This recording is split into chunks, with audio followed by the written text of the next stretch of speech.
होली के दूसरे दिन यानी धुलेटी पर झाबुआ जिले के पेटलावद तहसील में कई जगह चूल पर चलने की परंपरा है। चूल यानी कि दहकते अंगारों पर तपते हुए अंगारों के बीच में घी का छिड़काव और आग उगलते शोलों के बीच में अपनी मन्नत पूरी करते हैं मन्नतधारी। दरअसल ये आस्था ही है जिसे कई लोग अंधविश्वास भी कहते हैं, लेकिन हम कहेंगे कि ये आस्था है और आस्था के आगे ये इनका समर्पण है, उम्मीद है, आस्था है। पहले ये रिपोर्ट देखिए। दहकते अंगारों पर चलते ये मन्नतधारी झाबुआ जिले की पेटलावद तहसील के हैं। कहीं पर सारंगी, कहीं पर करवड़, कहीं पर रूपगढ़ और कहीं पर रायपुरिया में ये आयोजन होता है। इस आयोजन में सैकड़ों लोग जुटते हैं, आराधना होती है, पूजा होती है। एक गड्ढा तैयार किया जाता है जिसमें अंगारों को तैयार किया जाता है, घी का छिड़काव होता है, लपटें उठती हैं, फिर उन लपटों को बुझाया जाता है और उसके बाद तपते हुए अंगारों पर मन्नतधारियों के गुजरने का सफ़र शुरू होता है। 1, 2, 4, 10, 12 और अनगिनत मन्नतधारी इन तपते हुए अंगारों पर गुजरते हैं, अपनी मन्नत को पूरी करते हैं। किसी को औलाद की आस होती है तो किसी को रोज़गार की, किसी को अपने मुकदमे खत्म होने की उम्मीद होती है तो किसी को अपने गृहस्थ जीवन में शांति की उम्मीद होती है। कई सारी इच्छाएं, कई सारी मन्नतें, और जब पूरी होती हैं तो दहकते हुए सूलों पर, जिसे यहाँ पर चूल कहा जाता है, उस पर लोग गुजरते हैं।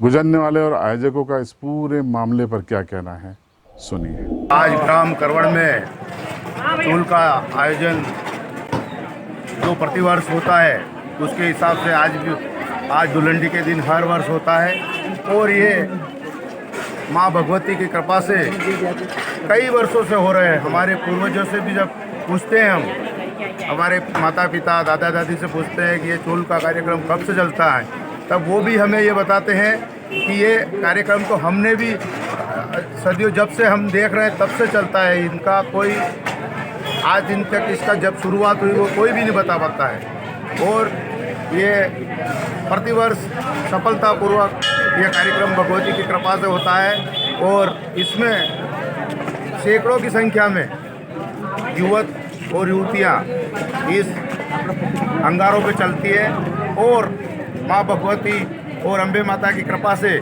जिनको कोई नहीं तो कोई पेट में जलन होती है, ना कोई तकलीफ होती है। और ये हमारे गांव करवड़ के लिए भी एक सौभाग्य की बात है कि कई वर्षों से हम भी इस चूल में कार्यक्रम को देखते हैं।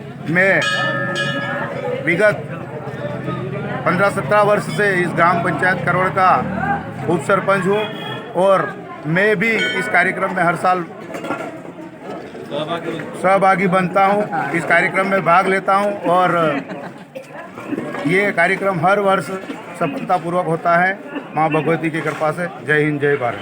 प्रशासन का पूर्ण सहयोग रहता है कि यहाँ करवड़ में कई सालों से परंपरा अनुसार यहाँ स्कूल का कार्यक्रम हो रहा है, तो यहाँ पे ये कार्यक्रम बड़े शांतिपूर्वक हो, ये प्रशासन का काम होता है, किसी प्रकार की कोई अपनी घटना नहीं हो। और अभी तक सुनने में आया है कि यहाँ पे जितने भी समय से कार्यक्रम ये स्कूल का हो रहा है, कोई भी अभी तक ऐसी माँ की कृपा रही कि कोई अपनी घटना नहीं हुई है। और हम प्रशासन की ओर से जितना भी सहयोग होता है, हम पुलिस प्रशासन और राजस्व की टीम मिलकर इस कार्यक्रम को बड़ा सफलतापूर्वक संपन्न कराते हैं। मैं चौकी प्रभारी करवा, ये पारंपरिक चूल का कार्यक्रम होता है, कई वर्षों से चल रहा है। इसमें हमारा प्रथम दायित्व यह रहता है कि पब्लिक की सुरक्षा और कार्यक्रम सफलतापूर्वक करवाने की कोशिश करते हैं।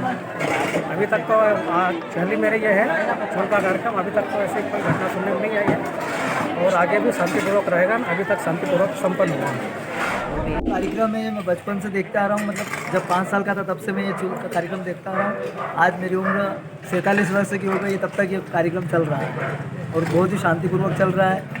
और कम से कम अब इस बार भी 250 से 300 व्यक्ति इस चूल में चले। हजारों की तादाद में श्रद्धालु आते हैं। श्रद्धालु दर्शन करने के लिए बहुत सारे श्रद्धालु आते हैं जो पूर्व से भी आते हैं। अभी तक यहाँ पर कोई जनहानि या कुछ ऐसी मानहानि वगैरह कुछ हुई है? ऐसी कोई सी भी घटना यहाँ पे अभी तक नहीं हुई है और माता जी की इतनी असीम कृपा है कि वास्तव में देखने वाले को ना तो कभी झगड़े हुए ना कभी कुछ ऐसा कुछ हुआ है। पुलिस प्रशासन का किस प्रकार का सहयोग रहता है? पुलिस प्रशासन का बहुत ही अच्छा सहयोग रहता है, जो काफ़ी समय समय पर अपनी गश्ती भी दे देते हैं और शायद बस स्टैंड से लगा करके पूरे गांव में व्यवस्था बनाए रखते हैं।